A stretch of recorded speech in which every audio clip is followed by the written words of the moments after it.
दी गई आकृति में एक ही आधार BC पर दो त्रिभुज ABC और त्रिभुज DBC बने हुए हैं। यदि AD BC को बिंदु O पर प्रतिच्छेद करे तो दर्शाइए कि क्षेत्रफल त्रिभुज ABC बटे क्षेत्रफल त्रिभुज DBC बराबर AO बटे DO। तो ये बड़ा सा क्वेश्चन है, लेकिन ये बड़ा ही सिंपल है। इसको करने के लिए आपको सबसे पहले आकृति देखनी पड़ेगी और आकृति के अनुसार ही आपको करना है। तो चलिए सबसे पहले हम आकृति देख लेते हैं। इसमें दिया है, दी गई आकृति में एक ही आधार BC पर दो त्रिभुज ABC और DBC बने हुए हैं। तो ये देखिए यहाँ पर ये आकृति दी गई है BC, तो एक ही आधार BC पर दो त्रिभुज बने हुए हैं। सबसे पहला त्रिभुज बना हुआ है ABC और दूसरा त्रिभुज बना हुआ है DBC। तो आप देख रहे हैं दोनों का आधार सेम है, यानी कि दोनों का आधार BC ही है, पहली बात। दूसरी बात, यहां पर लिखा है यदि AD BC को बिंदु O पर प्रतिच्छेद करे, यदि AD BC को बिंदु O पर प्रतिच्छेद करे। तो यहाँ पर आप देख रहे हैं कि ये A और D है, तो इसको मिला देते हैं और यहाँ पर बिंदु O पर प्रतिच्छेद करेगी। तो चलिए स्केल की सहायता से सबसे पहले हम इसे मिला लेते हैं। तो ये यहाँ पर ये प्रतिच्छेद करते हैं बिंदु O पर। तो इतना हमने क्वेश्चन से पढ़ने के बाद लिख लिया है। अब जो क्वेश्चन में दिया गया है इसको एक बार फिर से हम सॉल्यूशन में लिखेंगे। तो चलिए लिखते हैं। तो यहाँ पर लिखना है त्रिभुज ABC और त्रिभुज DBC, एक ही आधार BC पर बने दो त्रिभुज हैं।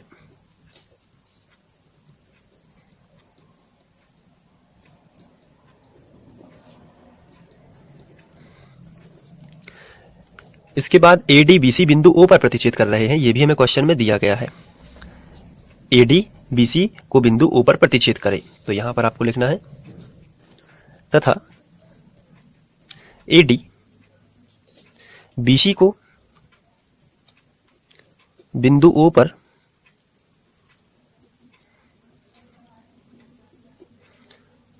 प्रतिच्छेद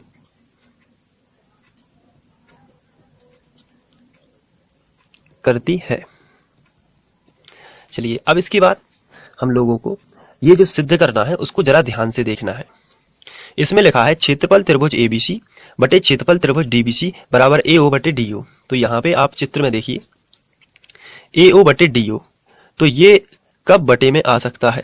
तो उसके लिए यहाँ पर AO बटे DO लिखा है, तो आपको ध्यान रखना है कि यहाँ पर AO बटे DO बटे में तब आएगा जब इससे रिलेटेड कोई त्रिभुज हो और वो समरूप हो, तो उनकी संगत भुजाएं अनुपातिक हो जाएंगी।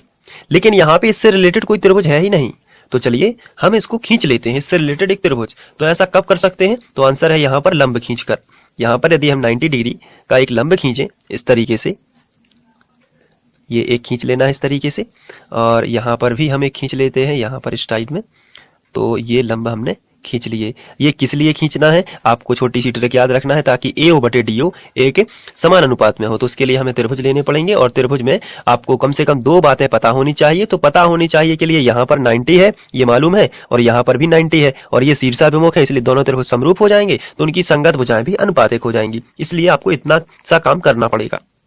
तो चलिए हमने दो शीर्ष लंब खींच लिए हैं, अब बारी है इनका नाम देने की। तो इनका नाम हम कुछ भी दे सकते हैं। तो यहाँ पर हम देख लेते हैं कि क्या हमें नाम देना चाहिए। ABCD हो गया है और यहाँ पर O भी हो सका है। यहाँ पर M और M हम दे सकते हैं, MN। चलिए MN हमने नाम दे दिया। तो अब यहाँ पर हम रचना की है जो हमने, उसका स्पष्टीकरण यहाँ पर दे देते हैं। तो लिखेंगे हम यहाँ पर रचना, और उसमें हम लिखेंगे AM लंब है BC पर और DN लंब है BC पर, दोनों BC पर ही लंब है। तो हम लिखेंगे AM लंब है BC और यहाँ पे देखिए DN, ये भी DN लंब होगा BC पर। तो ये अपन ने खींच लिया है, तो यहाँ पे लिखेंगे खींचा। अब दोनों त्रिभुज ले लेते हैं और उनमें समरूपता हासिल करेंगे सबसे पहले। तो यहाँ पे इस चित्र को अभी थोड़ी देर के लिए यहाँ पे रख देते हैं और यहाँ पे आपको लिखना है उपपत्ति, और इसको अपन प्रूफ या प्रमाण के तौर पर देखेंगे कि किस तरीके से सॉल्व हो रहा है। तो अब आप चित्र को आप यहाँ पे रख लेते हैं और देख लेते हैं कौन कौन से त्रिभुज हैं। तो त्रिभुज AMO और त्रिभुज यहाँ पर जो बना हुआ है DNO। तो त्रिभुज AMO तथा त्रिभुज DNO में सबसे पहले M 90 है तो N भी 90 है, क्योंकि शीर्ष लंब खींचे हुए हैं, तो लंब खींचे हुए सीधी सी बात है, तो लंब तो 90 ही होता है। तो कोण M बराबर कोण N, ये दोनों यहाँ पर प्रत्येक समकोण है या प्रत्येक 90 डिग्री का है, 90 डिग्री लिख देते हैं। चलिए पहली बात। और दूसरी बात ये है कि यहाँ पे ये जो एंगल बनेगा उतना ही यहाँ पे बनेगा, क्योंकि ये शीर्षाभिमुख है, प्रतिच्छेदी रेखा है। तो इस शीर्षाभिमुख को बताने के लिए आपको लिखना पड़ेगा A, बीच में बताना पड़ेगा O और फिर बताना पड़ेगा M। तो AOM, तो यहाँ पे लिख देते हैं कोण AOM बराबर लगा देते हैं, और यहाँ पे भी इस तरफ वाला कोण बताना है तो फिर से बीच में O आना चाहिए, तो NOD। तो यहाँ पे लिखेंगे कोण NOD, ये दोनों शीर्षाभिमुख हैं इसलिए बराबर हैं। तो स्पष्टीकरण दे देते हैं कि क्या है ये शीर्षाभिमुख, तो हमने यहाँ पे लिख दिया। अब इस हिसाब से दोनों त्रिभुज क्या हो गए, समरूप। तो त्रिभुज AMO समरूप हो चुके हैं त्रिभुज DNO के, और ये समरूपता की शर्त है कोण कोण समरूपता। तो यहाँ पे हम लिखेंगे कोण कोण समरूपता से। तो दोनों त्रिभुज कैसे हो चुके हैं, समरूप। तो जब समरूप है तो उनकी संगत भुजाएं समान अनुपात में होंगी। तो यहाँ पर इनकी संगत भुजाएं यानी कि लंब के बटे लंब, और ये जो आपको दिख रही है AO, ये हो जाएगा बटे DO। तो चलिए हम लिखेंगे संगत भुजाओं की बात करें तो AM बटे DN बराबर, तो लंब के बटे लंब, तो ये हो जाएगा AO बटे DO। तो AO बटे DO इस तरीके से हमने लिख लिया, और इसको हमने समीकरण 1 भी बना दिया। चलिए अब हमें जो ज्ञात करना था उसको देख लेते हैं। तो क्वेश्चन की ओर बढ़ते हैं। तो क्वेश्चन में हमें दिया गया है कि आपको निकालना है क्षेत्रफल त्रिभुज ABC बटे क्षेत्रफल त्रिभुज DBC। तो ABC और DBC जो है उसको ध्यान से देखना है, और उनमें हमें क्षेत्रफल निकालना है। तो हम लिखेंगे क्षेत्रफल त्रिभुज ABC, देख लेते हैं ABC बड़ा त्रिभुज है, ये पूछा गया है। तो पूछा गया है तो इसमें कोई बात टेंशन वाली बात नहीं, क्योंकि यही हमें ध्यान आ जाएगा कि यही पूछा गया है ABC, और बटे यहाँ पर आएगा क्षेत्रफल त्रिभुज, और ये दिया गया है या पूछा गया है DBC। तो DBC, तो यहाँ पे हम लिखेंगे क्षेत्रफल त्रिभुज DBC, ये हमसे पूछा गया है। इनका अनुपात, तो किसी भी त्रिभुज का आधार का फॉर्मूला होता है 1/2 आधार गुणित ऊंचाई।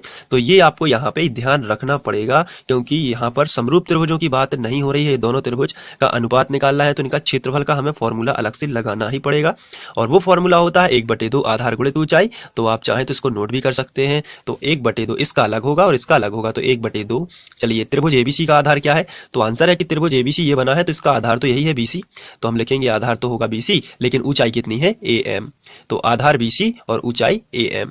तो यहाँ पे लिख देते हैं 1/2 आधार कितना है, तो यहाँ पे देखिए कितना है, आधार BC है। तो 1/2 आधार BC गुणित ऊंचाई कितनी है, तो ऊंचाई है AM। तो ऊंचाई यानी कि ये लंब BC पर ये ऊंचाई दी गई है, तो यही आपको लिखना पड़ेगी। ऊपर का त्रिभुज है ABC और इसी का हम क्षेत्रफल निकाल रहे हैं, तो हमें लिखना है 1/2 आधार यानी कि BC गुणित ऊंचाई यानी कि AM। तो आधार गुणित ऊंचाई यानी कि AM, और लिख देते हैं। नीचे वाला त्रिभुज देखते हैं, तो 1/2 आधार इसका BC ही रहेगा, क्योंकि एक ही आधार पर दो त्रिभुज बने हैं, और यहाँ पर DBC लिखा है यानी कि DBC। तो इसका आधार क्या होगा, BC, लेकिन ऊंचाई क्या होगी, DN। तो यहाँ पर होगा BC गुणित ऊंचाई हो जाएगी DN। अब यहाँ पे कैंसिल होने वाली हैं चीजें और कुछ चीजें बचने वाली हैं, तो ये तो अभी ज्यों का त्यों आपको लिख देना है ऊपर का उठा के, क्षेत्रफल त्रिभुज ABC, और नीचे जो है आपको लिख देना है क्षेत्रफल त्रिभुज DBC। ये दोनों चीजें आपको लिखनी है। यहाँ पे 1/2 कैंसिल हो जाएगा, BC और BC कैंसिल हो जाएगा, तो आपको मिलेगा AM, और यहाँ पे AM मिल रहा है और साथ में आपको मिल रहा है DN।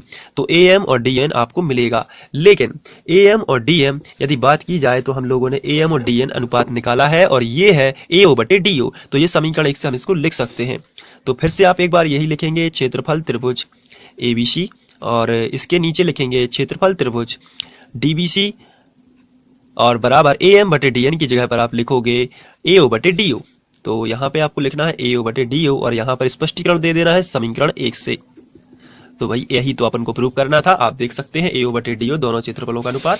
तो यहाँ पे देखिए आप लोग, ये आप प्रूव करना था क्षेत्रफल त्रिभुज ABC बटे क्षेत्रफल त्रिभुज DBC बराबर AO/DO। तो यहाँ पर ये प्रूव हो चुका है इस तरीके से। तो यहाँ पे आप लिखोगे प्रूव्ड, तो ये सिद्ध हुआ है। तो आप चाहें तो इसको नोट कर सकते हैं, और इसके नोट